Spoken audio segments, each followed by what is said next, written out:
Salut tout le monde, on débute cette revue de presse avec la soirée cauchemardesque de l'Olympique de Marseille hier soir. Les hommes de Roberto De Zerbi se sont inclinés 3-1 face à Auxerre au Vélodrome. Haute tension, placard de la Provence, qui écrit « Le promu est venu se balader au Vélodrome face à des Olympiens catastrophiques ». Une prestation qui a fait disjoncter l'entraîneur de l'OM. Si le problème c'est moi, je suis prêt à partir. Une déclaration étonnante pour celui qui est arrivé seulement cet été à Marseille. La Provence en rajoute une couche en titrant « Le retour des nuls » dans ses pages intérieures et décrit la prestation de l'OM comme indigne du rang de ce club. Dans l'équipe, on titre le De Zerbide. Le journal décrit un Marseille ayant pris une claque face à Auxerre et une équipe qui n'a pris que 5 points sur 15 au Vélodrome. Un autre point noir est à souligner dans cette soirée. Ambre Godillon, journaliste d'A-Zone, a été victime d'un jet de projectile lors de cette rencontre. La plateforme de diffusion promet que des poursuites vont être engagées. D''A-Zone condamne fermement cet acte intolérable et indigne. D''A-Zone prendra toutes les mesures nécessaires, notamment judiciaires, pour garantir la sécurité de ses équipes, a annoncé la plateforme de streaming britannique dans un communiqué. Quant à elle, la journaliste est dite choquée par cet acte. Celle qui officiait au PSG la saison dernière est d'ailleurs marquée d'un bleu sur le visage. C'est la crise au Real Madrid et celui qui peut changer la situation, c'est Carlo Ancelotti. L'Italien demande aux joueurs de se réveiller dans une réunion de crise où l'ambiance était tendue, mais il n'y a pas eu d'effusion de colère non plus. Certains problèmes ont été mis en évidence, notamment l'attitude sur le terrain. Et justement, Ancelotti pense avoir trouvé la solution. Selon Marca, il a essayé de faire jouer Ferland Mendy au milieu de terrain pendant l'entraînement. Une façon d'avoir une meilleure assise défensive, un secteur problématique depuis le début de saison. L'équipe a encaissé 9 buts sur les 3 derniers matchs à domicile.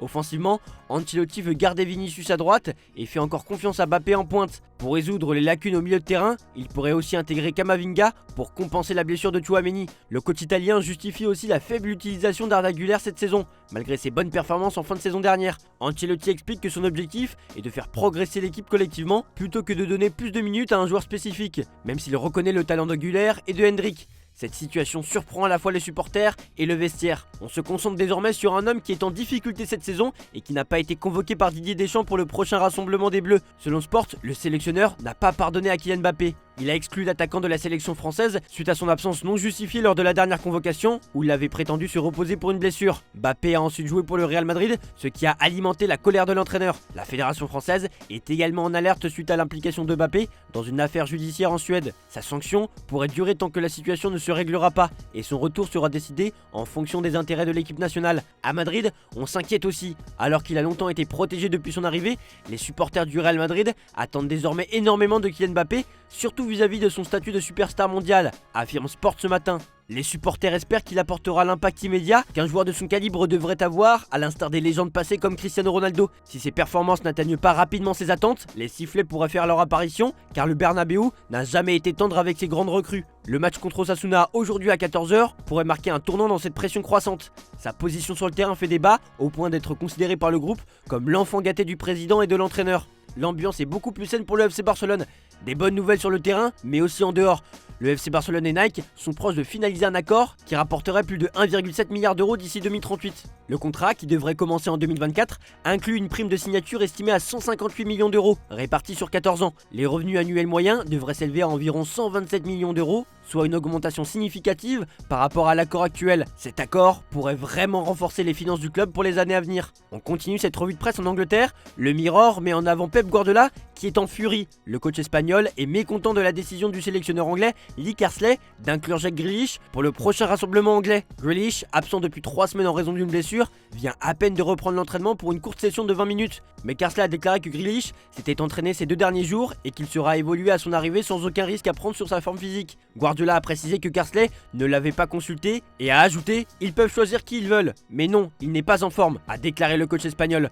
Malgré cette situation, Grealish souhaite rejoindre les Three Lions, risquant ainsi d'aggraver les tensions. Mais Guardiola a déclaré que Grealish ne s'était entraîné que pendant 20 minutes vendredi, contestant donc les affirmations de Carsley. Concernant l'avenir de Guardiola, on sait depuis un moment que le Brésil cible l'ancien coach du Barça pour devenir son prochain sélectionneur, espérant que l'entraîneur de City prenne la tête de la Seleção après les résultats décevants de Dorival Junior. Mais selon The Athletic, la Confédération brésilienne de football a déjà contacté Guardiola à plusieurs reprises cette année pour explorer cette possibilité. Guardiola, qui avait été frustré par un désintérêt initial de la Confédération brésilienne il y a des années, semble désormais ouvert à cette idée. Mais il resterait fidèle à City, au moins pour une saison encore, avec l'ambition possible de diriger une sélection nationale en vue de la Coupe du Monde 2030. On continue cette revue de presse en Angleterre avec City et Arsenal qui traversent une période difficile. Mais la situation semble plus favorable pour Guardiola que pour Arteta.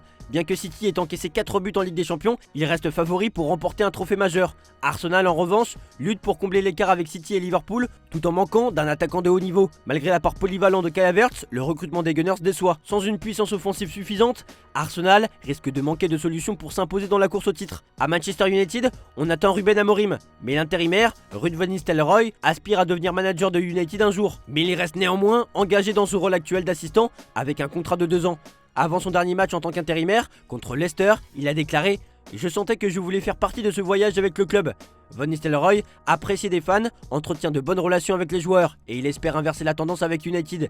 Bien qu'il n'ait pas encore discuté avec le nouvel entraîneur Ruben Amorim, une rencontre est prévue. On termine cette revue de presse avec la publication du nouveau numéro de France Football. Un numéro spécial puisque c'est celui du Ballon d'Or, qui a récompensé Rodri à la place de Vinicius Junior. Le milieu espagnol a donné son avis sur sa présence à la cérémonie, qu'il soit vainqueur ou non. Vainqueur ou non, c'est bien de venir. Savoir gagner, mais aussi savoir perdre, c'est important. Haaland était présent l'an dernier alors qu'il ne l'a pas remporté, a déclaré le milieu de terrain. Rodri est notamment revenu sur l'absence du Real Madrid à la cérémonie. Quand on m'a dit que le Real ne viendrait pas, ma première réaction a été « Je n'y crois pas ». Ce sont juste des fake news. Évidemment que j'aurais aimé que tout le monde soit présent. La meilleure équipe n'est pas venue à la cérémonie alors qu'elle a eu beaucoup de récompenses. Je me dois de respecter la décision de tout le monde, même si je n'aurais pas agi de la même façon. Mais ils font ce qu'ils veulent, a déclaré le milieu de City. Les résultats détaillés du Ballon d'Or ont d'ailleurs été dévoilés. Rodri a été sacré avec 1170 points, surpassant Vinicius de 41 points seulement. Jude Bellingham a pris la 3ème place avec 917 points, suivi de Carvajal avec 550 points et Haaland 432 points. Le système de vote donné aux joueurs entre 1 et 15 points selon leur classement par les journalistes de 99 pays. Curieusement, Rodri n'a pas figuré dans le top 10 de 5 jurés et Vinicius a été ignoré 3 fois dans les votes. Il est intéressant d'ailleurs de voir les votes par pays chez les favoris de ce Ballon d'Or 2024. Le représentant espagnol n'a pas prêché pour sa paroisse en plaçant Vinicius Junior en premier choix. A contrario, son collègue au Brésil a préféré voter en faveur de son compatriote Vinicius. Enfin, chez l'anglais Henry Wilter, on a choisi Rodri en numéro 1. C'est la fin de cette revue de presse, merci à vous de l'avoir regardé et merci pour votre fidélité. On se retrouve demain pour de nouvelles vidéos sur Foot Mercato.